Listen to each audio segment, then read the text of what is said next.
Shaquille O'Neal. Shaq might be faking it. I don't know. I think Shaq got a lot more common sense than Charles Barkley, but Shaq is a super coon too, just by virtue of the things he said out of his mouth. Like those two guys, if they belonged to another race, some of the things they said out of their mouth, they would be ostracized. Well, the other thing, too, you got to be concerned about when you're dealing with black athletes, celebrities, too, but athletes more so because, you know, their particular talent is more physically demanded. It's not just mental, it's extremely physical.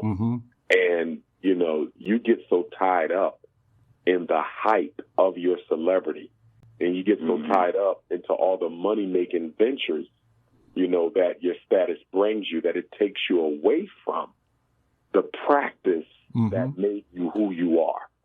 And, you know, you saw this with Mike Tyson, you know, so much is going on around you and people grabbing for your money that you don't have time to be Mike Tyson, meaning you don't have time to practice.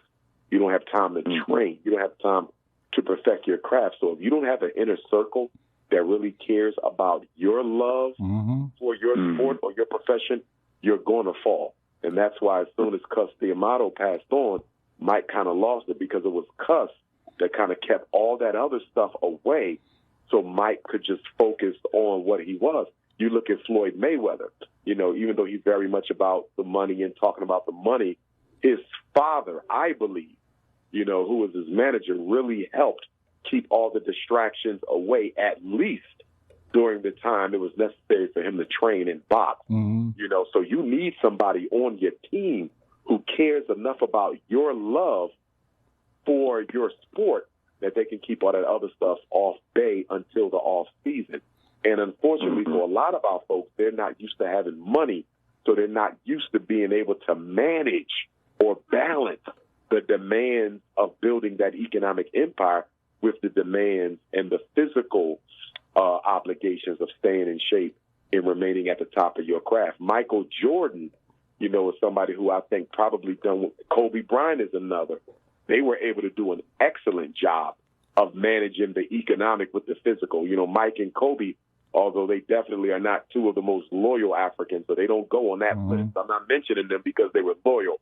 I'm just speaking purely about their physical dedication to their craft and how they were able to keep everything out of their lives until the off season came.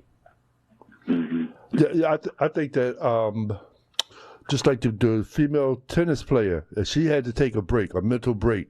You know, because, you know, when you got got a lot of people looking at you, you feel like you're under a microscope and you're afraid to make a mistake. And also trying to, you know, make money off you. You know, they're always the target of exploitation, you know, and so they're constantly dealing with exploitation. They're constantly dealing with racism. And then, of course, when you are a black celebrity, you know, you also have to toe the line between being a coon or keeping your personal integrity, because you know the minute you call out racism, your stock is going to drop. You know, white people do not like black celebrities exposing racism. So you can't expose it. You have to act like it's something that it's not. So you have to live a false public life.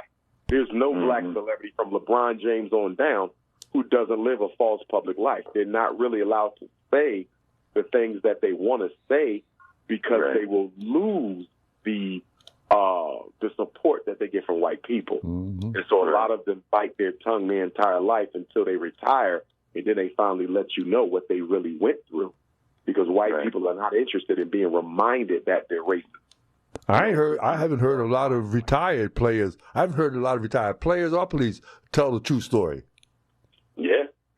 Yeah, but they often have to wait so long to do it, you know, and then they often still never tell the truth. That's what I'm saying. Why? I mean, do they hold an allegiance to that or something? Well, the thing is, once you retire, if you didn't take care of your money, meaning you don't have enough of it to live off, guess what? You got to do a second hustle.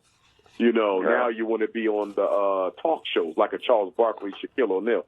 Not to say their money isn't right, but I'm just saying when a lot of athletes don't have their money right or are looking for a second career under the umbrella of sports, they often have to continue cooning. Yeah. So the question becomes, at what age do you give all this up and become the genuine person? You don't. So a lot of them are going to die with their coon bedroom slippers on. Hoping that they get a call. Going to leave this earth a coon. Yeah. I think he's a real coon though. Like I don't think Charles Barkley is faking. I think Charles Barkley is a real coon. Like I think that's who he is. Shaquille O'Neal. Shaq might be faking it. I don't know. I think Shaq got a lot more common sense than Charles Barkley, but Shaq is a super coon too, just by virtue of the things he said out of his mouth. Like those two guys, if they belonged to another race, some of the things they said out of their mouth, they would be ostracized. Like they always take the side of the oppressor in damn near every issue. It's just sad. Because in Shaquille O'Neal, you're looking at one of the biggest black men in America. You're one of the biggest, most physically intimidating black men in America, and to know that you are a total loyalist to the white power structure and to be as dark and as richly melanated as you are is just a sad loss to the black community.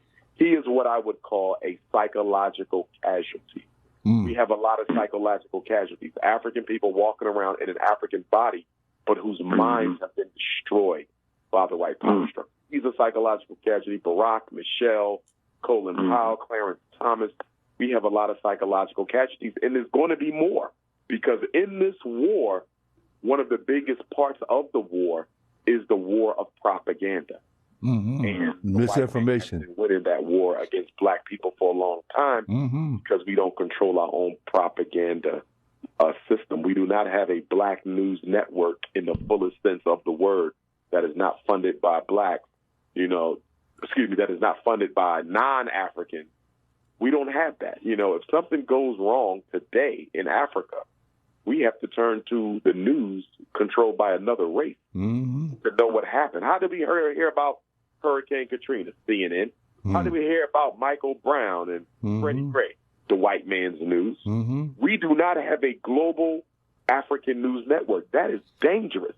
That we right now are only able to know what's happening to other black people through the mouths and through the media of other people.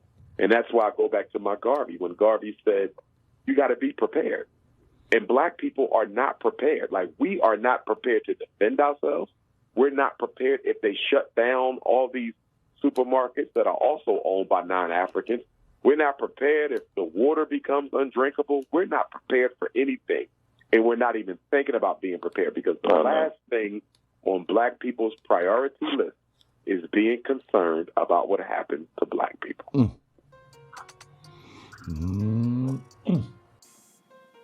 And y'all don't want to hear this, but the truth of the matter is, integration will never happen.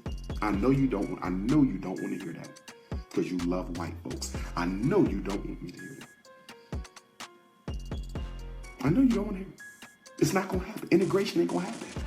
It's not going to happen.